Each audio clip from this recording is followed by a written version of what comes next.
Good morning, everyone. It's Joker, and today we are back with another slime video. And while I was out, we got the next difficulty for the Heavenly Conquest Ultimate Manifestation. And this is against both of the two versions of Rimuru from the single transforming character. This is a much harder stage, 600,000 EP. So if you couldn't do the first stage, there's no way in hell you're going to be doing this stage, because it is quite a bit tankier. So it is still the same concept of fight. They do pretty much the same thing. It's just all a bit jacked up a little higher, because now base Rimuru has 16.7 million HP versus like the 12.5 or something that the other stage had. Higher defense. I think these buffs are a little tiny bit higher than what it was earlier, but otherwise he is still doing the same thing, has the Absorb, has the Lord's Ambition state, and he is still Earth. Both these characters want us to use an Earth team, so Spirit Master. And then Evil Rimuru, he's got 35 million HP. That's quite a hefty chunk more than what that other stage had. So realistically, there's only about two teams that can get this done, and so if you don't have it or don't have them, it sucks. But this is very much the pinnacle of endgame content. If you are not at endgame and you're not sweating Jubilee, and you don't have 6-star awakened gear or higher on all 10 of your units, like, this is not the event for you. So it's fun to look at, know that it will come back eventually. And there's really not any crystal rewards to be had here. It's all octagram emblems, which we can already get quite a few of those. There are missions for this still. So more emblems, hammers, cubes, and then sublime stuff. And then there's this one down here, which you might have to miss out on. But all of these materials I would very much consider endgame content besides the octagram emblems. So again, if you do not have like the two teams I'm going to show you today, don't worry about it. Go back, do some of the earlier stuff that's easier to clear, get some crystals, clear tower, clear the crucible missions before they go. That's more important than trying to slam your head against a wall against a stage you cannot hope to beat. But for those people who do have the teams, let's jump in. Okay, before we jump into the teams I ran, I just want to give a shout out to the JP player Naga. We've spoken a few times on Twitter, but he used a Frieren / Prosper Rimuru team to get the dire difficulty done. And so if you have this team, you can certainly attempt to do it. I think his nuke was like 50-something million with Prosper Rimuru. Yeah, 54 million. So if you have the tools and units available to you and probably some gear and dupes, then the Frieren Rimuru team can get it done. I'll have a link to this video down in the description below if you have the units. I'm not going to record it since someone already went through the trouble for it, and I'll just give Naga the credit for it. But there is another option that I'm not going to do a full clip on, but technically you can try it, so let's pull that over real fast. Okay, so we're not going to watch this entire thing, because technically I don't actually beat it, but the Reckoning team can do it. It's not fun. It's going to be awful, and you're going to hate life. It's not really that difficult to kill the first Rimuru, because he doesn't really have any gimmicks that protect him against Reckoning. So that's not the issue. And the issue comes from when you transition into Evil Rimuru. So like we can kill Rimuru here with the Reckoning stacks, and then okay, goodbye, 16 million. Like, that sounds really cool. That's awesome, and everything is fine and dandy. And then once Evil Rimuru comes in, he's going to summon Diablo and Veldora. And when Veldora is active, Rimuru is invincible. So let's end this turn, and then let's move forward. So Veldora's here. Okay, we'll send the orbs against him. And because Reckoning only hits at the very end of everything, there, he's invincible, and now Reckoning can't hurt him. It'll kill Veldora, but also notice our Reckoning stacks are gone. Like, we have no Reckoning stacks. And that's because Rimuru will cleanse you every 2 turns. But that means that you can get 1 turn of Reckoning stacks in, and you can apply that over time. So here on turn 10, we heal, and then we do nothing there. But it is just kind of awful. So let's go to the end of turn 10. Alright, yep, cool. Took that hit. And then, do we do damage to him? And we do. 4.4 million. Okay. But the next turn, right there, he wipes our Reckoning stacks. So you only have one turn where your Reckoning will actually do damage. And so it's like a on-off, on-off, on-off kind of deal.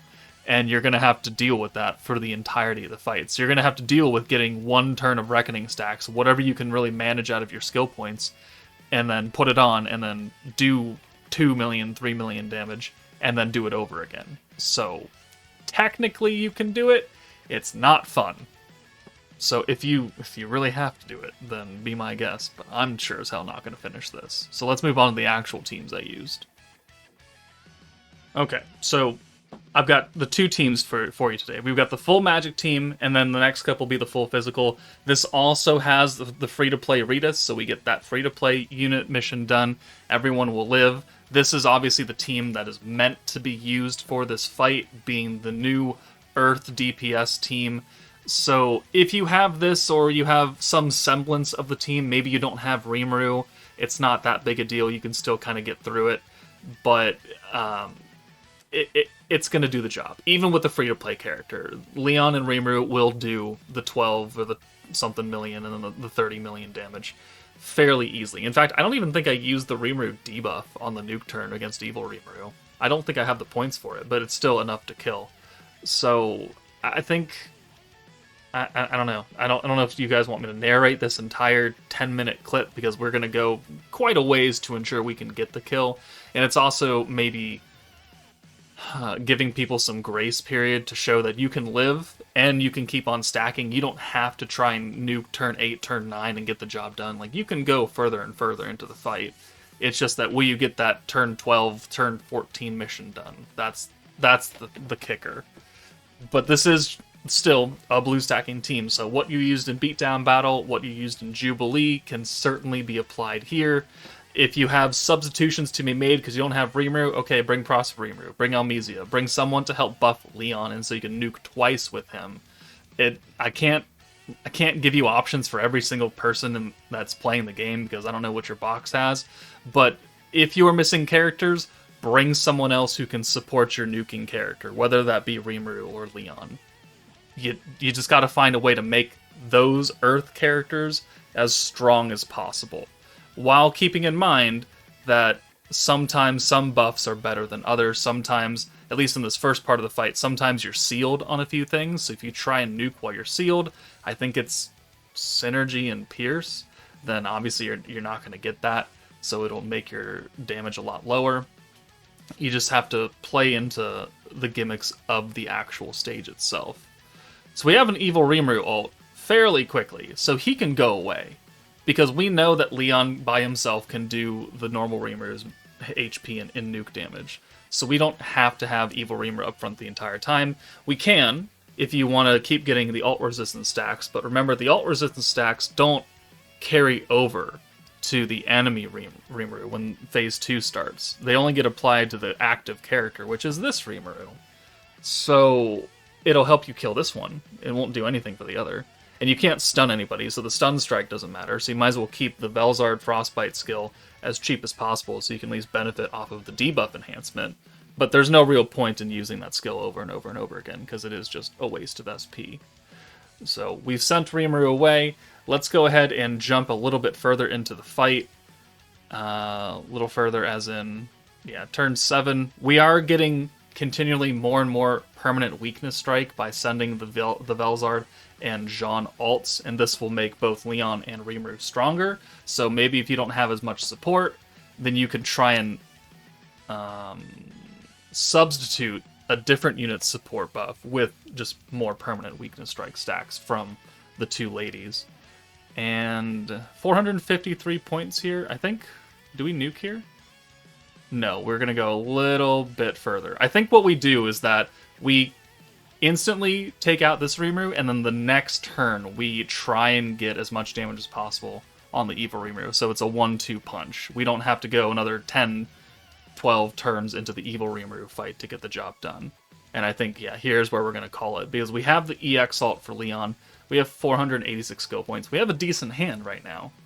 So we can still get another permanent stack of Weakness Strike with the Velzard ult. Ritas doesn't have to be here. I mean, we could use her Orb Change or we could use Leon's. It really doesn't matter all that much. But let's go ahead and start buffing. So 1, 2, and 3. I don't really think you need to use the Velzard skill here for the Frostbite, because this Rimuru is much, much weaker than the other one. It's probably better to use that Frostbite at its cheapest cost against Evil Rimuru, because he has more HP. Therefore, you want to be able to do more damage without having to cost any extra SP.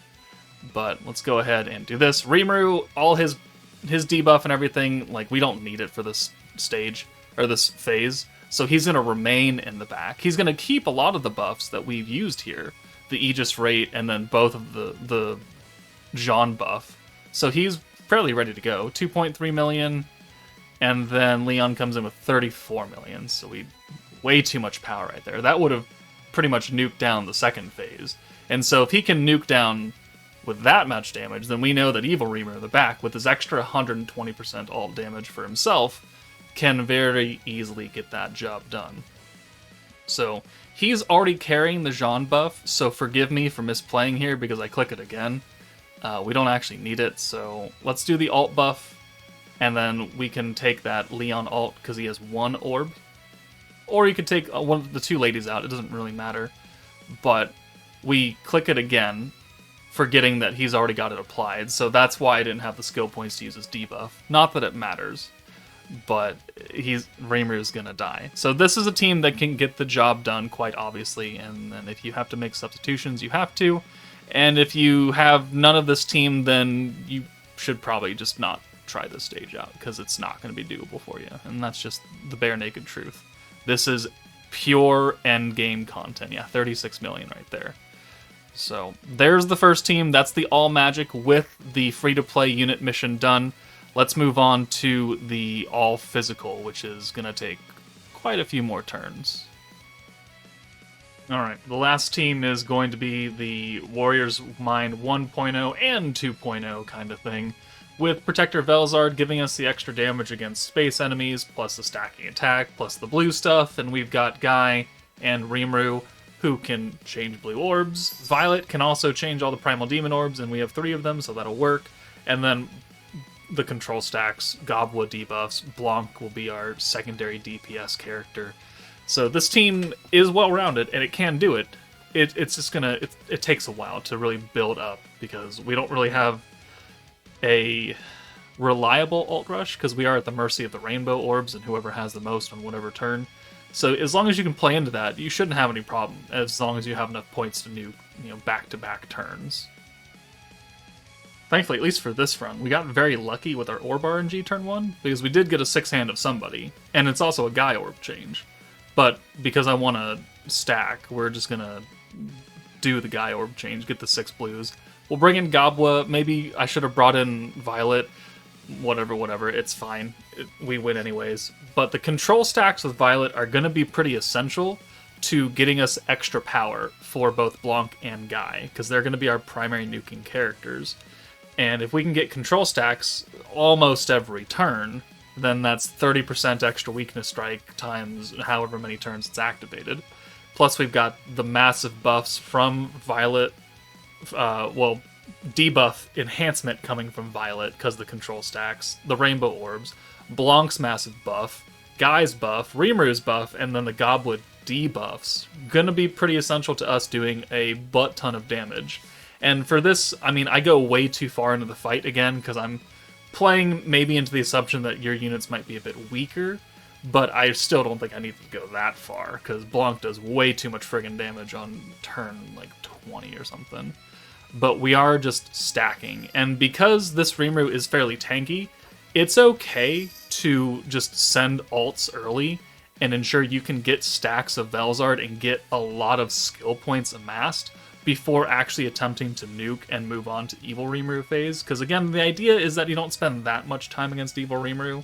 So if you can have a butt ton of points and the knowledge that you're going to do enough damage to kill both of them in less turns than what I do, then that's probably very optimal for you.